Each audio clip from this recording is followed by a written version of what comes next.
आई भोजिया बहिन के रंग देबे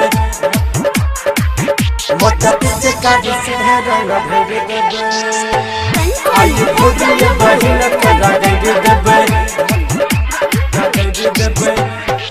होली के दिन छै पूरा न मनतै जते वो घटतै ओ तैसे लौबै होली के दिन छै पूरा न मनतै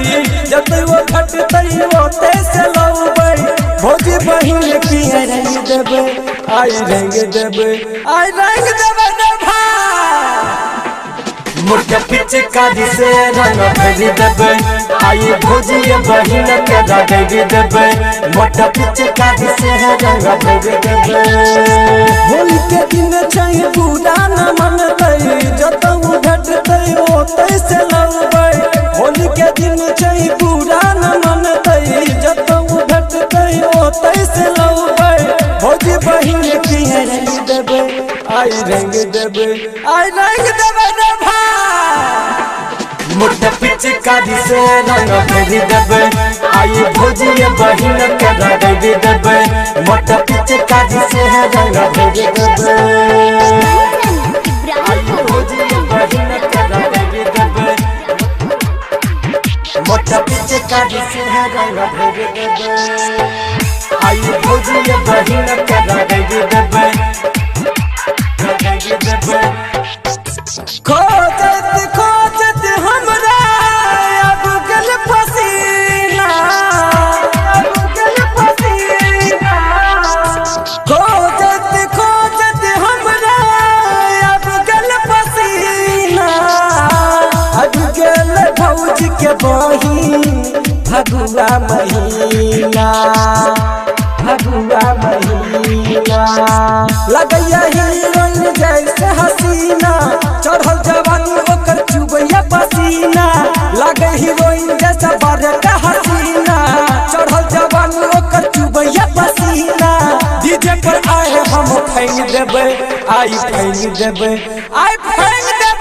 भाई मोटा पीछे काटी से रंग देबे मोटा पीछे काटी से रंग देबे आई भोजिया बहिन के रंग देबे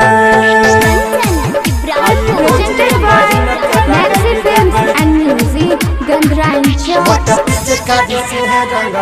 देबे आई भोजिया बहिन के रंग देबे सोनी सोनी सारा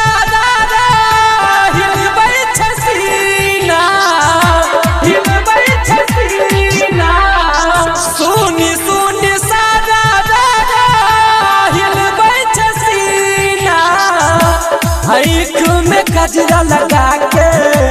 लगै छै नगीना स्वामी कहैया है गे हम टीना सीधी कहैया है गे हम नीना राहुल कहैया है गे हम नीना सीधी कहैया है गे हम टीना किशन के साथी आई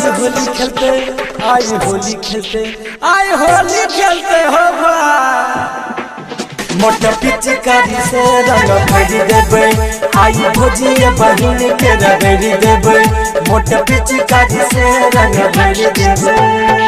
होली के दिन छै पूरा न मनतै जतौ घटतै ओ तैसे लौबै होली के दिन छै पूरा न मनतै जतौ घटतै ओ तैसे लौबै भोजी बहिन की रंग देबे आई रंग देबे रे भाई मोटा पीछे काटी से रंग देबे आई भोजिया बहिन के रंग देबे मोटा पीछे काटी से रंग देबे।